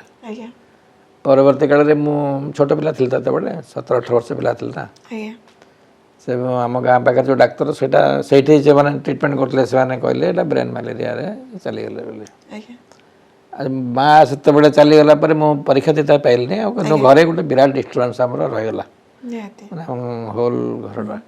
ସେଇ ଭୟଟା ମୋର ଥିଲା, ମ୍ୟାଲେରିଆ ନାଁ ଶୁଣିଲେ ଭୟ ଲାଗେ ମୋତେ, ଭୟ ଲାଗେ। କିନ୍ତୁ ଯେତେବେଳେ ମୋତେ ମ୍ୟାଲେରିଆରେ କାମ କରିବା ପାଇଁ ସୁଯୋଗ ମିଳିଲା, ଯଦି ମୁଁ ଚାହୁଁନଥିଲି, ମୁଁ ପ୍ରକୃତରେ ମୂଳ ଚାହୁଁନଥିଲି ମ୍ୟାଲେରିଆ କାମ କରିବା ପାଇଁ, ମାନେ ସେବେଠାରୁ କୋଉଠି ନା କୋଉଠି ଆପଣଙ୍କ ମନ ଭିତରେ ଗୋଟେ ମ୍ୟାଲେରିଆ ପ୍ରତି ଆପଣଙ୍କ ଡର ଥିଲା। ମ୍ୟାଲେରିଆ କାମ କରିବା ପାଇଁ ମୋତେ କହିଲେ, ମ୍ୟାଲେରିଆ ଉପରେ ଏଥିରେ କାମ କରିବା ସାହାଯ୍ୟ କରିବାକୁ କହିଲେ, ସେତେବେଳେ ତ ମୁଁ ଆଉ ମନା କରିପାରିଲିନି, ଜଏନ୍ କଲି। ଜଏନ୍ କଲା ପରେ ମୋ ଭିତରେ ସୃଷ୍ଟି ହେଲା ଯେ ଏଇଟା କ'ଣ, ଯଦି ମୁଁ କିଛି କରିପାରିବି କି, ମାନେ ମୋ ଦ୍ୱାରା କିଛି ହେଇପାରିବ କି? ତେଣୁ ମୁଁ ମନ ଧ୍ୟାନ ଦେଇକରି ସେଥିରେ ପ୍ରକୃତରେ କାମ କରିବାକୁ ଲାଗିଲି, ନହେଲେ ସରକାରୀ ଅଫିସର କାମ କଲି ନାହିଁ। ସରକାରୀ ଅଫିସର ହଁ ଆସିଲେ କାଲି ପଳେଇବେ ଏମିତି ନାହିଁ, ମୁଁ ମନ ଧ୍ୟାନ ଦେଇକି କାମ କଲି, କାରଣ ପାଠ ବି ପଢ଼ିଛି। ଯେମିତି ଗୋଟେ ମା ଚାଲି ଯାଇଛନ୍ତି, ଆଉ ଯେମିତି କାହାର ମା ନ ଯାଆନ୍ତୁ। ତା ପୂର୍ବରୁ ପବ୍ଲିକ ହେଲ୍ଥରେ ଏଇ ଯେଉଁ ପାଠଟା ପଢ଼ିକି ଆସିଥିଲି ନା, ପଢ଼ିକି ଆସିଲା ପରେ ମୋ ଉପରେ ସାହସ ହେଲା ଯେ କିଛି ଗୋଟେ ଆନାଲିସିସ୍ କରିକିରି ମୁଁ କ'ଣ କରିପାରିବି, ଯେଉଁଥିପାଇଁ କି ପ୍ରକୃତରେ ସେଇଟା ମନେ ପଡ଼ିଗଲା। ଏଇଟା ଜୁଟିଲା ମାନେ ଗୋଟେ ଟ୍ରେନିଂ ମୁଁ ପାଇଛି, ତେଣୁ ମୁଁ ତାକୁ ୟୁଟିଲାଇଜ୍ କରିକିରି ମ୍ୟାଲେରିଆ ଉପରେ କିଛି କରିପାରିବି କି, ଏଇ ଯେଉଁ ପ୍ରଶ୍ନଟା ଆସିଲା ନିଜ ଭିତରେ, ନା ମୁଁ କାହିଁକି କରିପାରିବିନି, ଏଇଭଳିଆ ଆସିଲା। ତେଣୁ ମୁଁ ଅଧିକ ଧ୍ୟାନ ଦେଇଛି। ମୁଁ କେବେ ସରକାରୀ ଅଫିସର ଭଳିଆ କାମ କରିନି, ସେତେବେଳେ ଏଇ କାମ କଲାବେଳେ ମୁଁ କାମ କରିଛି ମନ ଧ୍ୟାନ ଦେଇକରି, ହୃଦୟ ଦେଇକରି, ଯେ ୟାକୁ କେମିତି ଦମନ କରାଯିବ। ଦମନ ସେତେବେଳକୁ ମନ ଥିଲା, ଦମନ କରାଯିବ, ପ୍ରିଭେନ୍ସନ୍ କେମିତି କରାଯିବ ମ୍ୟାଲେରିଆ ପାଇଁ ବହୁତ ମନ ଭିତରେ ଆସିଥିଲା। ତାହେଲେ ଆମେ କହିପାରିବା କି ଦମନଟା ଆପଣଙ୍କର ଗୋଟେ ଡ୍ରିମ୍ ପ୍ରୋଜେକ୍ଟ ବୋଲି, ଯାହାକୁ ଆପଣ ଇମ୍ପ୍ଲିମେଣ୍ଟ କରିବା ପୂର୍ବରୁ ଆପଣଙ୍କୁ ବହୁତ ରିସର୍ଚ୍ଚ କରିବାକୁ ପଡ଼ିଛି, ଆଉ ସମୟ ଦେଇଛନ୍ତି, एते माने माने होमवर्कटा एते स्ट्रांग नथिले एते सफलता और सम्मान पाइबाटा एते सहज ए नथा केते कष्ट सतरे केते कष्ट करबाको पड़िथिला माने मु जदी कंसंट्रेशन कर 2006 रे मु एतरे जॉइन करजे मलेरिया कार्यक्रम कि 2008 परठारु आज्ञा मु विशेष भाव रे एतरे अनेक सहायता पाइजे अनेकटू अनेक मते मो साथ जुटी छन अनेक साइंटिस्ट काम करिया पे एवं काम कला बेले भी रिसर्च प्रोजेक्ट उठे थिला आमे तार प्रवेश करलु इंटरनेशनल सपोर्ट रे आज्ञा से रिसर्च काम कला बेले प्रकृति अनेक अनुभूति मते मिलला आज्ञा एवं तापरे अनेक इंटरेक्शन भी मोर हुए हायर लेवल रे साइंटिस्ट मान संगे अन्य जन काम करछन मलेरिया पुराना लोक तांग सहित मते इंटरेक्शन हुए सेमान तांको अनुभूति कहते ए सब को कंपाइल करा पर मो मन भितर गोटे प्रकृति रे जोश आसिला जे जाना ये सब जगह एक्सपीरियंस एकाठी कले गोटे मलेरिया पर किसी कार्यक्रम करि हबो दमन तो परे नाडा आसला कि दमन भलिया कार्यक्रम पे मो भितर उत्साह थिला उत्साह आगुरु नाडा परे कंसोलिडेट हेछि नामकरण परा करा जाय छै किंतु सेही भलिया काम करे पे आगुरु मो भितर गोटे उत्साह माने गोटे करेज सृष्टि होता ना एटा करि हबो जे सरकार चाहेबे मो द्वारा हबो नै सरकार चाहेबे सरकार को कन्विंस करबाटा मो पे चैलेंज कन्विंस हेबे कि नै कारण तो गवर्नमेंट ऑफ इंडिया प्रोग्राम नो गवर्नमेंट ऑफ ओडिशा कन्विंस दरकार किंतु कोन पई भाग्यवश तो बा ओडिसा रा थिला उद्देश्य सरकार भी राज्य गले जेतबे चलचित्रटी रिलीज हैला से रिलीज हैला परे जने डाक्टर बाबू बहुत माने कैमरा सामना को आसुथिले तांकर भूमिका कोन थिला ई चलचित्र रे चलचित्र किसी भूमिका तांकर नथिला आज्ञा मु कहली परा पड़ले दमन कार्यक्रम बेले से सेट नथले भी आज्ञा जे आगुर सेट गोटे पोस्टिंग थिले तार एटा गोटे सिनेमाटोग्राफी पे गोटे कराई जे आ सिनेमाटोग्राफी पे कराई पण तांको बोते जे माने डायरेक्टर साने जानिथिले गोटे कहा गोटे तो आगु देखिले गोटे कैरेक्टर नबा पई दरकार सेट पई गोटे मते डाकिले मु गल नै नहीं जेतु आपण मु गवर्नमेंट प्रोटोकॉल फॉलो करथिले मते डाकिले मु गल नै मते भी साने इनवाइट करथिले मु गल नै कारण ए काम पे मते पसंद लागे नै गोटे काम पे एते मु निजे निजे को एडवर्टाइज करियार कार्यक्रम न थाके सेत्री आपनकर कोनसी इच्छा नै मते इच्छा भी एबे भी इच्छा नै इच्छा नै ए जो दमन कार्यक्रम रे बहुत हजार हजार स्वास्थ्यकर्मी शिक्षाकर्मी अंगनवाड़ी कर्मी आशा कर्मी मध्य जोग देथिले सेतबेलर मोस्टली जो तत्कालीन हमर जे कलेक्टर थिले महोदय तांको आपण कोन मनीष अग्रवाल थिले सेतबेले कलेक्टर आज्ञा से जदि एटा को न करि थांते मु कोन कर थांते आज्ञा मु खाली कहि थांते एमनी करा जियो बोले किंतु से तांकर प्रचेष्टा सब जाक लोक लगे दिले तांको ऑफिसर लागिले तांको निर्देशना हला मु तांको पछरे छिडा आके तांको सबले करेज देथिली जे आपण करले एटा गोटे बिराट कथा हबो एवं आमे चाहूतलु भी ये जो सक्सेस स्टोरी हला गोटे आर्टिकल माने पब्लिश करी बोली जे सेटा संभव हला नै कारण आर्टिकल छपे आमे रेडी करथुलु तांकर ट्रांसफर हो गला किंतु आमे सेटा भाबितलु से प्रकृति रे बहुत काम करछन एत पे अनेक लीडरशिप दैछन माने आपणकर माने निजर उद्यम फल रे संपूर्ण रूपे ओडिसा रे रोगटी को उभान करा गला एटा आपन संपूर्ण निजस्व ना सरकारी दायित्व बोली हमें कहि परिबा एटा मोर निजर के पूरा तो उभान हे नै अछि आवरी अछि बहुत समय लागिवो आज्ञा मोर माने मो गोटे कैटलिस्ट भलिया काम करछि गोटे जस्ट अणुघट गन नै माने वर्तमान केते मात्रा रे अछि माने 100% रु केते वर्तमान हमें जदी वर्तमान ठीक भाबरे ताको मैनेज करिवोनी पुणी साप मुंड टेकला वाला मलेरिया मुंड टेकी दबो कारण कमी जाइतला पुणी बढ़ुची तेणु सेटा पई कहि हेबो नै जदी हम ठीक रे न करिवो पूरा तो उबा नै नै एवं मु अणुघटकर काम करिछि कैटलिस्ट कहन जेटा को सामग एते लोक भीतर काम कला मु मजे गोटे खाली जस्ट अणुघटकर काम करली कहबी पूरा मु कोन करिछि माने जेमति सेतु बंध पकाय हां माने तरकारी लुण पकेले लुण भल तरकारी भल लागियो सेमते सेमते कले माने मु गोटे जस्ट साहाय्य करला भला करिछि ना किंतु समस्ते माने मो कथा बुझी पारले मो बेसी कथा खुशी हो जे मु जोडा कहली सेटा सरकार बुझी पारले लोक माने बुझी पारले एवं काम को देले हाथ एति जे मोर दायित्व सर अपन 2018 रो 20 पई मिलिंडा बिल ग्रेट malaria programme strategy advisory committee member थिले सेथिरे आपनकर दायित्व एवं काम कोन थिला साधारणतः जो मिलिंडा गेट्स तांकर गोटे मलेरिया प्रोग्राम अच्छी सारा विषय से हठात कर मो नाटा से कहीं सिलेक्टेसन हो गला जानी पारे कि मत सिलेक्ट कले से मेम्बर रहा टेक्निकल कमिटी एवं सेठी जो टेक्निकल कमिटी 2 वर्ष 2 ବର୍ଷ ପାଇଁ ମୁଁ ସେଠିକି ବି ଯାଇଥିଲି ତାଙ୍କର ଯୋଉଠି ତାଙ୍କର ନ୍ୟୁ ଓରିୟନରେ ପ୍ରଥମ ମିଟିଂ ହେଇଥିଲା ସେଠି ବି ମୁଁ ଯାଇଥିଲି ତାଙ୍କର ଆଫ୍ରିକାର ଅନ୍ୟ ଆଡ଼ୁ ସବୁଆଡ଼ୁ ଲୋକ ବି ଆସିଥିଲେ ସେଇଠି ଆମର ହୁଏ ଟେକ୍ନିକାଲ ଡିସ୍କସନ୍ ଯେ ମାନେ ମ୍ୟାଲେରିଆ କେମିତି ଏଲିମିନେଟ୍ କରାଯିବ ସେଇ ଟେକ୍ନିକାଲ ଡିସ୍କସନ୍ରେ ମୁଁ ଭାଗ ନେଉଥିଲି ମୋର ଆମେ ଯାହା ଟେକ୍ନିକାଲ ଡିସ୍କସନ୍ରେ ଯାହା ଦେବୁ ତା ନିର୍ଦ୍ଦେଶ ବାହାରିବ ତାକୁ ସେମାନେ ଫଲୋ କରିବେ ଏହା ଥିଲା କାମ ଆଜ୍ଞା ତେଣୁ ସେଥିରେ ମୁଁ ଥିଲି 2 ବର୍ଷ ପାଇଁ ଗୋଟେ ମେମ୍ବର ଆଜ୍ଞା ଡାକ୍ତରୀ ଜୀବନ ଭିତରେ କେଉଁଠି ନା କେଉଁଠି ଗୋଟେ ଲେଖକଟିଏ ଛୁପି ବସିଥିଲା ଆପଣ ଏମିତି ଅନେକ ଗୁଡ଼ିଏ ବହି ଲେଖିଛନ୍ତି ସେଗୁଡ଼ିକ ସବୁ କ'ଣ ସାର୍ ମୁଁ ତ ମାନେ ପ୍ରଥମେ ମୋର ଆଗ୍ରହ ହେଲା ଯେ ଯେତେବେଳେ ବେଶୀ ଲେଖାର ମୋର ଟିକେ ଥିଲା ମାନେ ଲେଖିବା ପାଇଁ ଆଗ୍ରହ ଥାଏ ଆଜ୍ଞା କିନ୍ତୁ ପ୍ରଥମେ ଯେତେବେଳେ ଭାରତ ଜ୍ଞାନ ବିଜ୍ଞାନ ସମିତିରେ କାମ କରିଥିଲି ସେତେବେଳେ ସାଧାରଣ ଲୋକ ଯେ ଅଳ୍ପ ପାଠ ପଢ଼ିଛି ଦ୍ୱିତୀୟ ତୃତୀୟ ପାଠ ପଢ଼ିଛି ସେ କେମିତି ବୁଝିପାରିବ ବିଜ୍ଞାନ ବା ସେ କେମିତି ପଢ଼ିପାରିବ ଏଇଟା ଥିଲା ପ୍ରଥମ ଅନୁସନ୍ଧାନ ମୋର ତେଣୁ ସେଇ ଭାଷାରେ ଲେଖିବା ପାଇଁ ମୁଁ ପ୍ରଥମେ ଉଦ୍ୟମ କଲି ସେଇ ବହି ଗୁଡ଼ିକ ଯାହା ଲେଖିଲି ସେ ସବୁରେ ବହୁତ ଆଦୃତ ହେଇଛି ଏବଂ ତାକୁ ଲେଖିଲା ପରେ ତାପରେ ମୁଁ ଯେଉଁ ବଡ଼ ବହି ମେଡ଼ିକାଲ କଲେଜ ମେଡ଼ିକାଲ ପଢ଼ିଲା ବେଳେ ପଢ଼ି ସାରିଲା ପରେ ଆଉ ଗୋଟେ ବଡ଼ ବହି ଲେଖିଲି ଜଣେ ଡାକ୍ତରଙ୍କ କାହାଣୀ ତାପରେ ତାଙ୍କର ଆଉ ଗୋଟେ ବହିକୁ ଅନୁବାଦ କଲି ତାପରେ ଅନ୍ୟାନ୍ୟ ବହି ମୁଁ ଲେଖିଛି ସାହିତ୍ୟରେ ଅନୁବାଦ ବହୁତ ବାକି ଅଛି ଲେଖିବା ପାଇଁ ଏସବୁ ମୋ ଭିତରେ ପ୍ରକୃତରେ ଲେଖିଲେ ମୋତେ ରିଲାକ୍ସ ଲାଗେ ଆଜ୍ଞା ଏବଂ କବିତା ଲେଖିଲେ ରିଲାକ୍ସ ଲାଗେ ଏମିତି ବହି ଲେଖିଲେ ରିଲାକ୍ସ ଲାଗେ ତେଣୁ ଅନେକ ସମୟରେ ଅନେକ ଲୋକ କୁହନ୍ତି ଆପଣ କେତେବେଳେ ଲେଖୁଛନ୍ତି ଏତେ ବିଜି ସମୟରେ ମୁଁ ସେଇ କଥା ସାର୍ ମୋର ନେକ୍ସଟ କ୍ୱେଶ୍ଚିନ୍ ବି ସେୟା ଥିଲା ଆପଣଙ୍କୁ ଏ ଯେଉଁ ଲେଖା ଲେଖି ପାଇଁ ପ୍ରେରଣା କୋଉଠି ପାଆନ୍ତି ଆଉ ସମୟ କେମିତି କାଢ଼ନ୍ତି ଅଧିକାଂଶ ଲେଖା ମୁଁ ରାତିରେ ଲେଖିଛି ଯେତେବେଳେ ସମସ୍ତେ ଶୋଇଥିବେ ଲେଖିଥିବି ଆଜ୍ଞା କିମ୍ବା ବସ୍ ଷ୍ଟାଣ୍ଡରେ କିମ୍ବା ଟ୍ରେନ ଷ୍ଟାଣ୍ଡରେ ସେଇ ସମୟରେ ଯେତେବେଳେ ଜର୍ଣ୍ଣି କରନ୍ତି ଜର୍ଣ୍ଣି ଥିବି ସେଇ ସମୟରେ ମୋ ମୁଣ୍ଡକୁ ଯାହା ଆସିବ ଲେଖୁଥିବି ତାପରେ ସାଇଜ୍ କରିବି ବର୍ତ୍ତମାନ ଆପଣ କ'ଣ କରୁଛନ୍ତି ମାନେ କ'ଣ ଦାୟିତ୍ୱ ସବୁ ରହିଛି ଆପଣଙ୍କ ଉପରେ ମୁଁ ତ ବର୍ତ୍ତମାନ ଯେଉଁ ସିନିୟର ମାନେ ଯେଉଁଟା କୁହାଯାଏ ଆମ ଚାକିରିର ଶେଷ ଚାକିରି ଅଧ୍ୟାୟ ସେଇଟା ଆଜ୍ଞା ସିନିୟର ଆଡମିନିଷ୍ଟ୍ରେଟିଭ୍ ଗ୍ରେଡ୍ର ପ୍ରମୋସନ୍ ହେଲା ପରେ ମୋତେ ଦାୟିତ୍ୱ ଦିଆଯାଇଛି ଅନୁଗୁଳ ଜିଲ୍ଲାରେ ବର୍ତ୍ତମାନ ମୁଖ୍ୟ ଚିକିତ୍ସା ଅଧିକାରୀ ଯାହାକୁ ଆମେ CDMO କହୁଛୁ ଆଜ୍ଞା ଆମର ଚିଫ୍ ଡିଷ୍ଟ୍ରିକ୍ଟ ମେଡ଼ିକାଲ ଅଫିସର କହୁଛୁ ଆଗରୁ କହୁଥିଲେ ଆଜ୍ଞା ସେଇ ଚାକିରିରେ ବର୍ତ୍ତମାନ ମୁଁ ପ୍ରାୟ 6 ମାସ ହେବାକୁ ଯାଉଛି ଏବଂ ସେଠି ତ ସବୁ ପ୍ରୋଗ୍ରାମକୁ ବୁଝିବାକୁ ପଡ଼େ ଆଡମିନିଷ୍ଟ୍ରେସନ୍ ବୁଝିବାକୁ ପଡ଼େ ସେଇ ଦାୟିତ୍ୱ ମୁଁ ବୁଝାଉଛି ଏବଂ ଅନୁଗୁଳ ଯେହେତୁ ମୋ ନିଜ ଜିଲ୍ଲା ତେଣୁ ମୋର ଟିକେ ରହିବ ଅଧିକା ଦୁର୍ବଳତା ରହିବ ଯେ କେମିତି ଜିଲ୍ଲାରେ କିଛି ଅଧିକା କାମ କରିପାରିବେ କି ସେଇ ଶେଷ ଜୀବନରେ କିଛି କରିପାରିଲେ ଭଲ ଲାଗିବ ସେଇଥିପାଇଁ ଟିକେ ସମୟ ଦିଏ ଅଧିକା ସମୟ ଦେଉଛି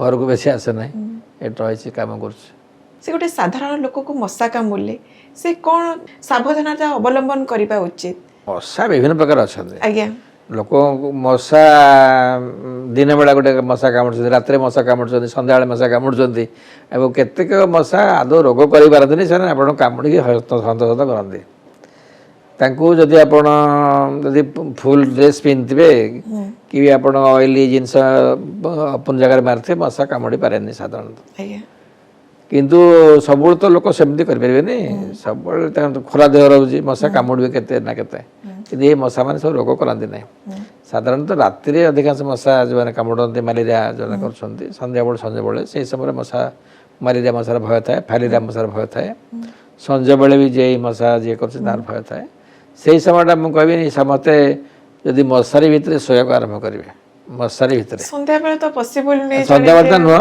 ସନ୍ଧ୍ୟାବେଳେ ରାତିର ଅଧିକାଂଶ ସମୟ ରାତିରେ ଯଦି ଶୋଇଲା ବେଳେ ମଶାରୀ ଭିତରେ ଶୋଇଲେ ତ ଅଧିକାଂଶ 6 ଘଣ୍ଟା ତ ଶୋଇବେ 6-7 ଘଣ୍ଟା 6-7 ରକ୍ଷା ପାଇଯିବେ ତେଣୁ ସମସ୍ତଙ୍କୁ ମଶାରୀ ଭିତରେ ଶୋଇବା କିନ୍ତୁ ଗୋଟେ ବଡ଼ କଥା ହେଉଛି ଗ୍ରୀଷ୍ମ ଦିନେ ମଶାରୀ ଭିତରେ କେହି ଶୋଇପାରୁନାହାନ୍ତି that is a problem area ମନା କରୁନାହିଁ କିନ୍ତୁ କ'ଣ କରାଯିବ ମଶା ତ ଅଛନ୍ତି କିନ୍ତୁ ଯୋଉ ଆମେ ଲିକ୍ୱିଡ ଯୋଉ ମସ୍କିଟୋ କଏଲ ସବୁ ଲଗାଉଛେ ମସ୍କିଟୋ କଏଲଟା ଯୋଉଟାକ ଧୂଆଁ ବାହାରୁଛି ସେଟାକୁ ମନା କରିବ ମୁଁ ସେଗୁଡ଼ାକ ଶ୍ୱାସକ୍ରିୟା ପାଇଁ ଖରାପ କରିବ ବହୁତ ଖରାପ କରିବ ଅନ୍ୟାନ୍ୟ ଗୁଡ଼ାକୁ ତ ଉପାୟକୁ ନିଆଯାଇପାରେ କିନ୍ତୁ ମଶା ଘର ଚାରିପାଖ ବା ଯେଉଁଟା ଆମେ ରହୁଛନ୍ତି ସେ ଜାଗା ଗୁଡ଼ାକ ଯଦି ପାଣି ଜମି ରହିଲା ମଶା ଡିମ୍ବ ନଦେଲେ ମଶା ହେବେ ନାହିଁ ଆମେ ଏନଭାଇରନମେଣ୍ଟକୁ ଯେଉଁ ଦେଶ ଗୁଡ଼ାକରେ ମ୍ୟାଲେରିଆ କମିଛି ଅଧିକାଂଶ ଘରେ ମ୍ୟାଲେରିଆ ଔଷଧ ବାହାର ନଥିଲା ସେଠି କମିଲା କେମିତି ସେମାନେ ତାଙ୍କ ଡ୍ରେନେଜ ସିଷ୍ଟମ ଠିକ୍ କଲେ ପାଣି ରହିବନି ଠିକ୍ କଲେ ସେମାନେ ଜାଣିନଥିଲେ ଯେ ମଶା ବିଷୟରେ ଜାଣିନାହାନ୍ତି କିନ୍ତୁ ସେ ସବୁ କଲା ପରେ ମଶା ରୋଗ କମିଯାଇଛି କିନ୍ତୁ ପରେ ତ ଔଷଧ ବାହାରିଛି ନା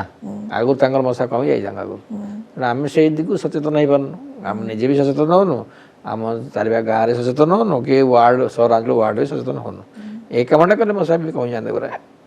ନିଜର ଚତୁଃପାର୍ଶ୍ୱକୁ ପରିଷ୍କାର ପରିଚ୍ଛନ୍ନ ପାଣି ରଖିବା। ଜମୁ ନାହିଁ ତ, ପାଣି ପାଣିରେ ସେ ଡିମ୍ବ ଦବ, ସେ ପରିଷ୍କାର ହେଲା। ଆପଣଙ୍କ ଜୀବନରେ ଯାହା ଆପଣ ଚାହିଁଛନ୍ତି ତାହା ସବୁ ପାଇଛନ୍ତି ନା ଆଉ କିଛି ଦାୟିତ୍ୱ ବା ଯୋଜନା ବାକି ଅଛି ତାହା ଆପଣ ଆଗକୁ ପୁରା କରିବା ପାଇଁ ଅଧୁରା ରହିଯାଇଛି ପୁରା କରିବା ପାଇଁ ଚାହିଁଛନ୍ତି? ସବୁ ପାଇବି କେମିତି? ଜଣେ ଜୀବନରେ ଅନେକ ସ୍ୱପ୍ନ ରହୁଛି ନା, ମାନେ ଅନେକ ଯଦି ମଣିଷ ଆଇଡ଼ିଆଲିଷ୍ଟିକ୍ ଯାଏ ଅନେକ ସ୍ୱପ୍ନ ଦେଖାଯାଏ। ମୋ ଭିତରେ ଅନେକ ଆଇଡ଼ିଆଲିଷ୍ଟିକ୍ ଏସବୁ ବାହାରି ଆସେ ସବୁବେଳେ, ପିଲାଦିନ ବି ଅଛି ସେମିତି ଅନେକ ଜିନିଷ। ସାମାଜିକ କାମ ମାଧ୍ୟମରେ ଅନେକ ଇଭିନିଂ ମୋ ବେଳେବେଳେ ଇଚ୍ଛା ହୁଏ, ଆଉ ଆଗରୁ ଇଚ୍ଛା ଥିଲା ଚାକିରି ଛାଡ଼ିକିରି ଗୋଟେ ମାନେ ଆଉ ଗୋଟେ ସଂସ୍ଥା କରାଯିବ ଯେଉଁଥିରେ କି ବହୁତ ଲୋକ ବାହାରିବେ, ଲୋକଙ୍କୁ ସେବା କରିବା ପାଇଁ ବାହାରିବେ, ଏମିତି ଇଚ୍ଛା ହେଉଛି ଅନେକ ସମୟରେ। ଆଉ ବେଶୀ ଟିକେ ଗୁଣ ମାନେ ମୋର ଟିକେ ରହେ ଶାନ୍ତ ଶାନ୍ତ ଜାଗାରେ ବସିବି ଏବଂ ଶାନ୍ତ ଜାଗାରେ ବସିକରି କିଛି ଲୋକଙ୍କୁ ମୋଟିଭେଟ୍ କରିବି ଯେଉଁମାନେ କି ଏଇଭଳିଆ କାମ କରିବେ, ଏଇଭଳିଆ ମୋର ମନ ହୁଏ। କିନ୍ତୁ ଚାକିରି ଜୀବନ ଭିତରେ ସେଇ ସମୟଟା ପାଏ ନାହିଁ। ଯେତେବେଳେ ମୋ ପାଖକୁ ଯିଏ ଆସେ ମୁଁ ଆକୁ ସେଇଭଳିଆ କଥା କହେ। ତେଣୁ ଅଧିକାଂଶ ଲୋକ ମୋ ପାଖକୁ ଆସନ୍ତି କଥା ହେବା ପାଇଁ ଯେ ଆମେ କେମିତି ଆମେ କ'ଣ କରିବୁ। ମୁଁ କ'ଣ କଲାବେଳେ ମୁଁ ଏଇଗୁଡ଼ା କହେ, କିନ୍ତୁ ସମସ୍ତେ କରିପାରନ୍ତି, ଶୁଣିକି ଯାଆନ୍ତି, ସେମାନଙ୍କୁ ଭଲ ଲାଗେ, ମୋତେ ଭଲ ଲାଗେ, ଏମିତି ହୁଏ। କିନ୍ତୁ ମୁଁ ଭାବୁଛି ରିଟାୟାରମେଣ୍ଟ ପରେ ନିଶ୍ଚିତ କିଛି ଏ ଦିଗରେ କାମ ନିଶ୍ଚିତ ଆଗେଇବାକୁ ଚେଷ୍ଟା କରିବି। ଆପଣ ଏ ବୟସରେ ବି ପାଠ ପଢ଼ୁଛନ୍ତି, ଆଉ ମୁଁ ଏବେ ଶୁଣିବାକୁ ପାଇଲି ରିସେଣ୍ଟଲି ଆପଣ PhD କମ୍ପ୍ଲିଟ୍ କରିଛନ୍ତି। ତାହା କେଉଁ ସବଜେକ୍ଟରେ ଥିଲା? ଆମ ଦର୍ଶକମାନଙ୍କୁ ଡିଟେଲ୍ସ ସେ ବିଷୟରେ ଟିକେ କହିଲେ ଭଲ ହୁଅନ୍ତା। ମୁଁ MBBS ପାସ୍ କରିସାରିଲା ପରେ ଆଜ୍ଞା ପ୍ରଥମେ ଜଏନ୍ କଲି ICMRରେ, ଆଜ୍ଞା ମାନେ ଇଣ୍ଡିଆନ୍ ଯେଉଁ ରିସର୍ଚ୍ଚ ଯେଉଁଟା ଇଣ୍ଡିଆନ୍ ମେଡ଼ିକାଲ କାଉନ୍ସିଲ୍ ରିସର୍ଚ୍ଚରେ ICMRରେ କଲି, ଯେଉଁଟାକି RMR ସେଇଠି ଅଛି ନା, ସେଇଠି ମୁଁ ରହିଥିଲି। ସେ ସମୟରେ ରିସର୍ଚ୍ଚ ଆକ୍ଟିଭିଟିରେ ମୁଁ ଇନଭଲ୍ଭ ରହିଥିଲି। ସେତେବେଳକୁ ମୋ ଭିତରେ ଇଚ୍ଛା ହେଉଥିଲା ଯେ ରିସର୍ଚ୍ଚ କାମରେ ମୁଁ ବହୁତ ଜୀବନ କରି ରହେ ବୋଲି। କିନ୍ତୁ କୌଣସି ଘଟଣା ପରେ ପୁଣି ଚାକିରି ଜଏନ୍ କଲି, ଓଡ଼ିଶା ସରକାର ଚାକିରି ଜଏନ୍ କଲି। କିନ୍ତୁ ମୋ ଭିତରେ ରହିଥିଲା ନାଇଁ ରିସର୍ଚ୍ଚ ରହିବ ସାଙ୍ଗରେ। ତେଣୁ ଅଧିକାଂଶ ଯେଉଁ କାମମାନ ମୋର ଦେଖୁଛନ୍ତି, ଦମନ ପୂର୍ବରୁ ବି ରିସର୍ଚ୍ଚ କାମ ଲାଗିଥିଲି, ଅନେକ ମୁଁ ରିସର୍ଚ୍ଚ କାମ ଲାଗିଥାଏ, କୌଣସି ନା କୌଣସି ମୋତେ ଏ କାମ ମିଶିକି ଯାଇଥାଏ। କିନ୍ତୁ ମୋ ଭିତରେ ଇଚ୍ଛା ଥିଲା ଯେ ମୁଁ PhD କରିବି ମଝିରେ। କିନ୍ତୁ PhD କରିବା ପାଇଁ ପୁରା ଫୁଲ୍ ଟାଇମ୍ ଦେବାକୁ ପଡ଼ିବ, ସବୁ କରିବାକୁ ପଡ଼ିବ, କେତେ ପ୍ରକାର କଟକଣା ସବୁ ଅଛି। କିନ୍ତୁ ପରେ ଶେଷ ଆଡ଼କୁ ମୁଁ ସାହସ କଲି ନା ମୁଁ ସାରିବି, ମୋ ଚାକିରି ଜୀବନ ଭିତରେ ସାରିବି। ତେଣୁ ସରକାରଙ୍କ ଠାରୁ ପରମିସନ୍ ଆଣିଲି ମୁଁ କରିବା ପାଇଁ, ସେମାନେ ଦେଲେ। ମୁଁ ଯେଉଁ କାମ କରିଥିଲି ମ୍ୟାଲେରିଆ ଉପରେ, ସେ ମ୍ୟାଲେରିଆ ଉପରେ ଯେଉଁ ଦମନ କାର୍ଯ୍ୟକ୍ରମକୁ ଯେଉଁ କନସେପ୍ଟରେ କରିଥିଲି ତାର ଇଭାଲୁଏସନ୍, ସେଇଟା ପ୍ରକୃତରେ କାମ ଭବିଷ୍ୟତରେ ଦେବ କି ନାହିଁ ତାକୁ କରିବା ପାଇଁ ମୁଁ ପ୍ରକୃତରେ PhD କଲି, ଯେଉଁଟାକୁ ଉତ୍କଳ ୟୁନିଭର୍ସିଟି ଅଣ୍ଡରରେ ରେଜିଷ୍ଟ୍ରେସନ୍ କରିଥିଲି। ICMRରେ ଆମର ICMR ଯେଉଁଟାକ ଅଛି ଭୁବନେଶ୍ୱରରେ, RMR ସେ ICMR, ସେଇ ଅନୁଷ୍ଠାନରେ ମୋତେ ଟେକ୍ନିକାଲ ସପୋର୍ଟ ଯୋଗାଇ ଦିଆହେଲା ଏବଂ ତାର ଯେ ଡାଇରେକ୍ଟର ଡକ୍ଟର ସଂଘମିତ୍ର ପତି, ସେ ମୋର ବି ରହିଲେ PhD ଗାଇଡ଼। ଏବଂ ମୋତେ ଲାଗିଲା 5 ବର୍ଷ, 5 ବର୍ଷ ଲାଗିଲା, କାରଣ ଫୁଲ୍ ଟାଇମ୍ ତ ପୁରା ଦେଇନି। 5 ବର୍ଷ ନାହିଁ, ମୁଁ ପୁଣି ତା PhD କାମ ଏସବୁ କରିକିରି 5 ବର୍ଷ ପରେ ଲାଗିଲା ଏବଂ ମୁଁ ଶେଷ କଲି। ମୋତେ ସେ ମଝିରେ ହେଲା ମୁଁ ଆଉ ପାରିବିନି, ବହୁତ ଭିଡ଼ କାମ ହେଉଛି, ପାରିବିନି, ଛାଡ଼ିଦେବି। କିନ୍ତୁ ପରେ ପୁଣି ମଝିରେ କିଏ ଗୋଟେ ଚେଙ୍ଗେଇ ଦେବ, ଆରେ ଅଧା କାମ କରିଛୁ ଗୋଟେ ଛାଡ଼ିଦେବୁ, ତାପରେ ପୁଣି ଲାଗି ପଡ଼ିକି ଏମିତି କରି ସରିଲା ଏବଂ PhD ଆୱାର୍ଡ଼ ହେଲା। ମୁଁ ବି ଭାବିଥିଲି ଆଉ ବର୍ଷେ 2 ବର୍ଷ ଲାଗିବ ବୋଧେ, କିନ୍ତୁ ଆଗୁଆ ସରିଗଲା।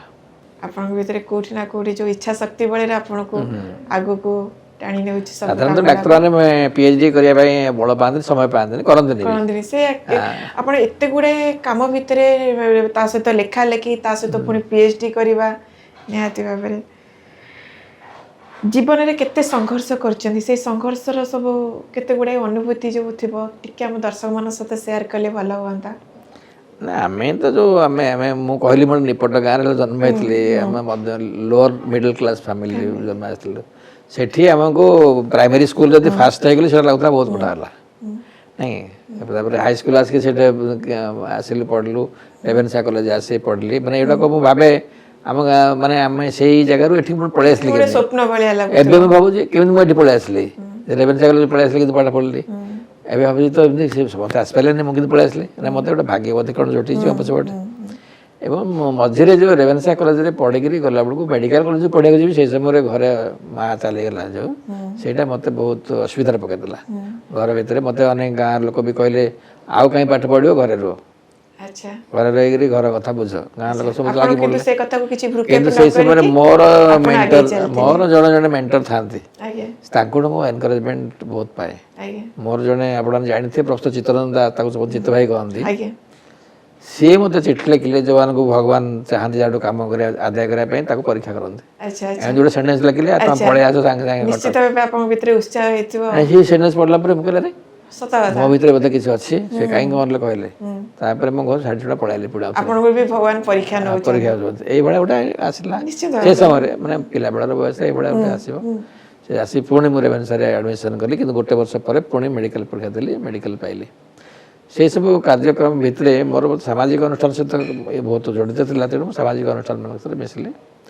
ଏଇଭଳି ଭାବରେ ମାନେ ମୋ କ୍ୟାରିୟରଟା, ତାପରେ ମୁଁ ନିଜକୁ ମୁଁ ଖରାପ ଅବସ୍ଥାରେ ଅଛି କି ଭଲ ଅବସ୍ଥାରେ ଅଛି ଏହାକୁ ବେଶୀ ଧ୍ୟାନ ଦିଏନି। କାରଣ ମୋତେ ବି ଧର ପରିବାରରେ ମୋ ଯାହାକୁ ବିବାହ କଲି ବା ଜୀବନରେ ସେମାନେ ସପୋର୍ଟ କଲେ, ସେମାନେ ମୋତେ ଅପୋଜ କେହି କରିନାହାନ୍ତି। ଅନେକ ସମୟରେ ଯଦି କହିବେ ନାହିଁ ତମେ ଆମ ଘର କାମ କର, କୁଆଡ଼େ ଯାଆ ନା, ଏମିତି କଲେ ଫ୍ରିଡ଼ମ୍ ନଥାନ୍ତା। ନଥାନ୍ତା କିନ୍ତୁ ନିହାତି ମେଣ୍ଟାଲ ଭାବରେ। ଫ୍ରିଡ଼ମ୍ଟା ମିଳୁଥିଲା ଯେ ସେମାନେ କିଛି କେହି ମୋତେ ଅପୋଜ କରିନାହାନ୍ତି। ତେଣୁ ମୋ ଇଚ୍ଛା ଅନୁସାରେ ଅନେକ କାମ କରୁଥିଲି।